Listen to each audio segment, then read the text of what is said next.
മുതലപ്പുഴയിൽ പ്രതിസന്ധി രൂക്ഷമാവുകയാണ്. പൊഴി മുറിക്കാൻ അനുവദിക്കില്ല എന്ന നിലപാടിൽ ഉറച്ചു നിൽക്കുകയാണ് മത്സ്യത്തൊഴിലാളികൾ.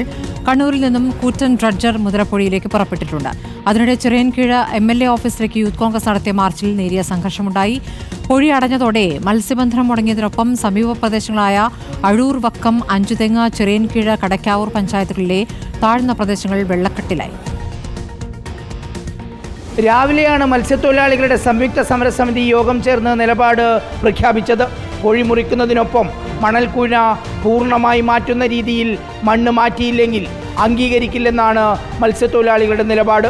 കണ്ണൂരിൽ നിന്ന് മുതലപ്പുഴയിലേക്ക് രാവിലെ 7:30 കൂറ്റൻ ഡ്രഡ്ജർ പുറപ്പെട്ടു. 4 ദിവസം കഴിഞ്ഞാലേ ഡ്രഡ്ജർ എത്തിയാൽ മണൽ നീക്കാൻ മത്സ്യത്തൊഴിലാളികൾ അനുവദിക്കുമോ എന്നതാണ് സർക്കാരിന് മുന്നിലുള്ള പ്രധാന ചോദ്യം.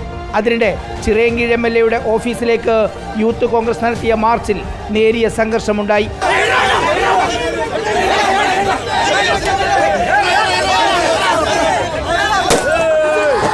ബാരിക്കേഡ് തള്ളിമാറ്റാൻ ശ്രമിച്ചതോടെ ഉന്തും തള്ളുമുണ്ടായി.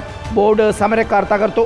മത്സ്യത്തൊഴിലാളികളുടെ ഉപജീവനം ഒരു ഭാഗത്ത് നഷ്ടപ്പെടുമ്പോൾ മറുഭാഗത്ത് താഴ്ന്ന പ്രദേശങ്ങളിൽ വെള്ളം കയറുകയാണ്.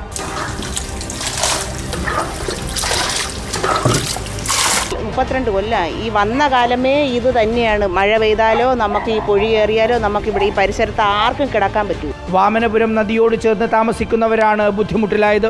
പൊഴിയിൽ നിന്ന് 5 കിലോമീറ്റർ അപ്പുറമുള്ള കടക്കാവൂർ പഞ്ചായത്തിലെ 11ാം വാർഡിലുള്ള ഈ ദൃശ്യങ്ങൾ പോലെയാണ് നദിയോട് ചേർന്നുള്ള താഴ്ന്ന പ്രദേശങ്ങളിലെ വീടുകളിലും.